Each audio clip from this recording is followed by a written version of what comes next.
Pada suatu malam di tahun 2017, Aaron Lennon kehilangan orientasi atas dirinya sendiri. Malam itu, ia hendak pulang ke apartemennya. Ketika di tengah jalan, ia tiba-tiba kebingungan menentukan arah.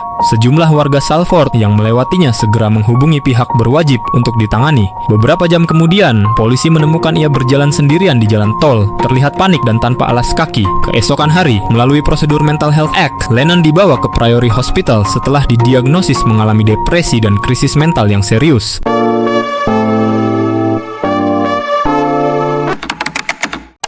Aaron Justin Lennon lahir di Leeds dan bertumbuh sebagai penggemar klub kota asalnya. Ia masuk Akademi Leeds United pada tahun 2001 dengan bakat yang mencolok. Pada usia 14 tahun, Lennon tercatat sebagai pemain termuda dalam sejarah yang mendapatkan kontrak sponsor sepatu dari Adidas. 2 tahun berselang, namanya kembali masuk daftar pemain termuda yang debut untuk Premier League saat ia masuk tim utama Leeds United di usia 16 tahun. Setelah 2 musim bersama Leeds, pada tahun 2005, Martin Jol menginginkannya untuk bergabung, sehingga pergilah Lennon ke Tottenham. Pada masa itu, Tottenham Hotspur adalah klub papan tengah dengan ambisi besar untuk naik ke papan atas. Ketika Lennon tiba, ia menemukan nama-nama seperti Robbie Keane, Jermaine Defoe, dan Michael Carrick. Di lingkungan yang relatif stabil dan kompetitif tanpa tekanan berlebihan, inilah Lennon berkembang menjadi winger kanan klasik yang eksplosif. Sejak awal, Martin Jol memberi peran yang jelas pada Lennon. Pemuda 18 tahun itu ditugaskan untuk membuka ruang, menusuk dari sisi kanan, dan memecah pertahanan lawan. Di balik fisik yang mungil, Lennon memiliki kecepatan di atas rata-rata, sebuah atribut yang paling diinginkan pemain sayap pada masa itu. Ia mampu berlari sambil menggiring bola dengan kecepatan mencapai 34 km per jam, yang menjadikannya sebagai salah satu winger elit di Premier League. Atribut ini langsung membentuk identitas Lennon. Dalam skema serangan balik Tottenham, Lennon adalah senjata utama. Setiap kali Spurs mencuri bola, jalur kanan menjadi lintasan akselerasi. Ia bisa berlari di ruang kosong di sisi luar pertahanan lawan, lalu melepaskan umpan rendah ke kotak penalti. Kecepatan dan keberaniannya untuk berhadapan langsung dengan pemain belakang membantunya masuk ke area gawang sebelum melakukan cutback yang berbahaya. Pada hari-hari terbaiknya itu, Lennon adalah mimpi buruk bagi pemain lawan. Masuk ke era Harry Redknapp, peran Lennon tidak berubah, tetapi levelnya naik. Tottenham menjadi tim yang lebih langsung, lebih agresif, dan lebih berani mengambil risiko. Dalam sistem ini, kecepatan Lennon bukan lagi sekadar atribut, melainkan fondasi transisi serangan. Pada periode 2008 hingga 2011, Lennon berada di fase terbaik kariernya. Ia mencatatkan menit bermain tinggi dan konsisten menjadi outlet saat Spurs keluar dari tekanan. Ketika Tottenham lolos ke Liga Champions untuk pertama kalinya di era Premier League di musim 2009-2010, Lennon tercatat sebagai salah satu pemain terbaik dalam PFA Team of the Year. Di periode ini pula, Lennon menjadi bagian reguler timnas Inggris dan tampil di Piala Dunia 2010 setelah dipandang sebagai salah satu winger kanan paling efektif di liga. Namun, puncak karir Lennon tidak berlangsung cukup lama, yang ironisnya tidak disebabkan oleh penurunan performa, melainkan pada dinamika sepak bola modern. Lennon yang sedang berada di level tertinggi bersama Spurs, dipaksa turun oleh perubahan lanskap sepak bola yang menganggap kecepatan tidak lagi istimewa bagi seorang pemain sayap. Dan ketika tim-tim Premier League mulai menanggalkan taktik konvensional dan struktur klasik, peran pemain seperti Lennon akhirnya terpinggirkan. Memasuki awal 2010, peran pemain sayap mulai bergeser secara fundamental. Tim-tim papan atas tidak lagi mencari winger yang hanya memanfaatkan lebar lapangan. Mereka menginginkan pemain yang bisa masuk ke area tengah, terlibat dalam build-up, dan menjadi sumber gol tambahan. Formasi pun berubah, di mana 4-4-2 dan 4-4-1-1 perlahan ditinggalkan. Sebagai gantinya, 4-2-3-1 dan 4-3-3 menjadi standar baru. Dalam sistem ini, winger tidak lagi berdiri di garis, melainkan beroperasi di half space, yang menuntut kontrol bola, visi, dan kemampuan mengambil keputusan di area sempit.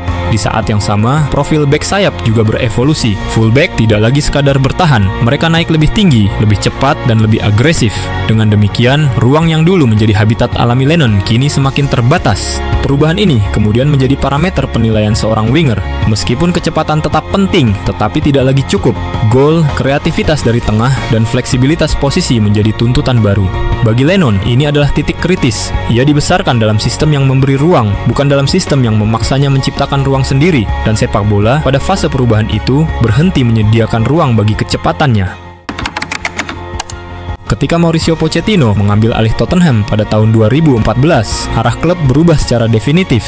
Ini bukan lagi soal transisi cepat atau eksploitasi ruang semata, melainkan intensitas pressing dan fleksibilitas posisi. Dalam sistem Pochettino, pemain sayap tidak berdiri statis di sisi lapangan. Mereka harus mampu menekan, bergerak ke area tengah, dan berkontribusi dalam sirkulasi bola. Peran itu menuntut stamina, kecerdasan posisi, dan kemampuan untuk bermain di ruang sempit. Pada titik ini, Aaron Lennon mulai kehilangan tempat karena profilnya tidak lagi selaras dengan kebutuhan sistem. Dan musim 2014-2015 menjadi indikator jelas. Lennon hanya mencatatkan sebagian kecil menit bermain di Premier League. Ia lebih sering menjadi opsi rotasi, sementara Tottenham mulai mengandalkan profil winger yang lebih fleksibel dan lebih agresif dalam pressing.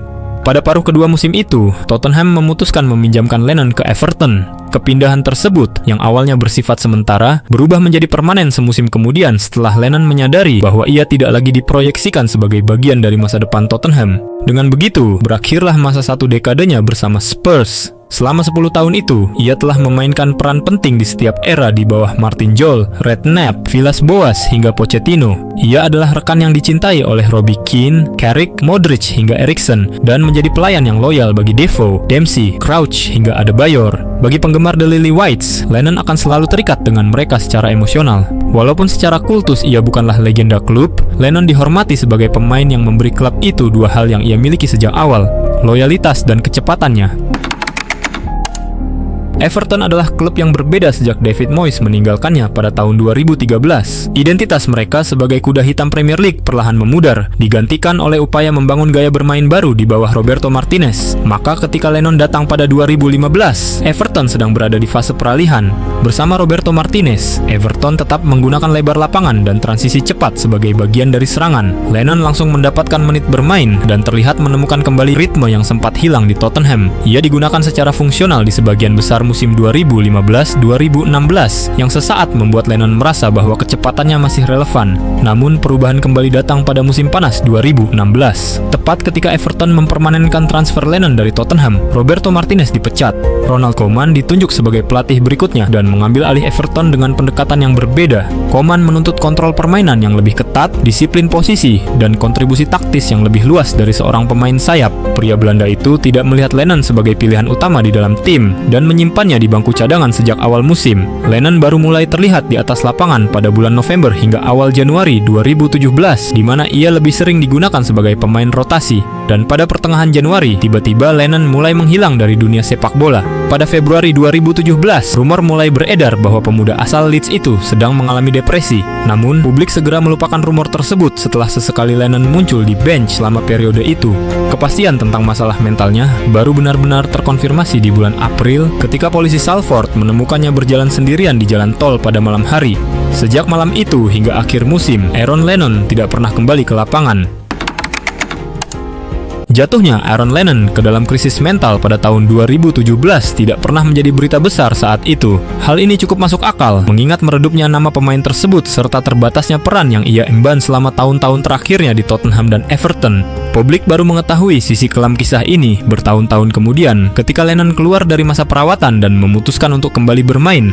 Melalui wawancara retrospektif di beberapa media termasuk BBC dan The Guardian, Lennon mengungkap bahwa periode 2016 hingga 2017 ia dilanda kecemasan ekstrem, kehilangan orientasi, dan pikiran untuk mengakhiri hidup. Ia juga mengalami gangguan tidur, serangan panik, dan kehilangan rasa aman bahkan di ruang privat. Lennon merasa terisolasi meskipun secara formal masih berstatus sebagai pemain Premier League. Ia melihat sepak bola bergerak meninggalkannya. Dalam pengakuannya, Lennon menyebut bahwa pada fase itu ia tidak ingin hidup, merasa takut terhadap pikirannya sendiri, dan tidak lagi mampu membedakan mana ancaman nyata dan mana yang tidak. Lennon mengakui krisis mental yang ia alami mulai muncul ketika ia kehilangan peran yang selama ini mendefinisikan dirinya sebagai pesepak bola. Menit bermain yang terus menurun berdampak pada perasaan bahwa ia telah kehilangan identitas, dan untuk pertama kalinya dalam karier, ia merasa tidak berguna di dalam tim. Melalui sejumlah wawancara, publik pun menyadari betapa ironisnya alasan dibalik depresi yang dialami Aaron Lennon. Misalnya, pernyataan yang ia utarakan bahwa ia seharusnya meninggalkan Tottenham lebih awal. Pernyataan ini bukan muncul dari konflik dengan klub, melainkan dari kesadaran bahwa ia bertahan terlalu lama dalam satu peran yang mengikatnya. Selama 1 dekade di Spurs, Lennon dibentuk dan digunakan hampir secara eksklusif sebagai winger kanan berkecepatan tinggi.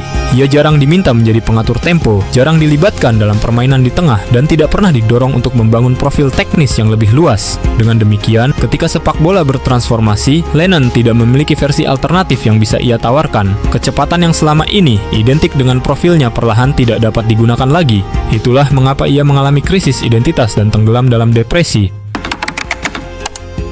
Setelah menjalani perawatan intensif pertengahan tahun 2017, Aaron Lennon menghilang sepenuhnya dari radar publik. Keberadaannya di Priory Hospital baru diketahui kemudian melalui wawancara pasca pemulihannya. Pada September 2017, Lennon akhirnya kembali ke lapangan. Everton memberinya tempat pada musim itu, di mana jam bermainnya hampir kembali normal di paruh kedua musim. Namun pada 2018, Lennon meninggalkan Everton dan bergabung dengan Burnley di bawah pelatih Sean Dyche. Periode ini menandai fase terakhir kariernya. Lennon tidak lagi berusaha mengejar kembali versi lamanya. Kecepatan yang dulu menjadi identitasnya tidak sepenuhnya kembali, dan ia memahami itu. Tahun 2020, ia sempat pindah ke Kayserispor sebelum kembali ke Burnley semusim kemudian. Ia bermain hingga 2022 sebelum akhirnya memutuskan pensiun dari sepak bola profesional di usia ke-35 tahun.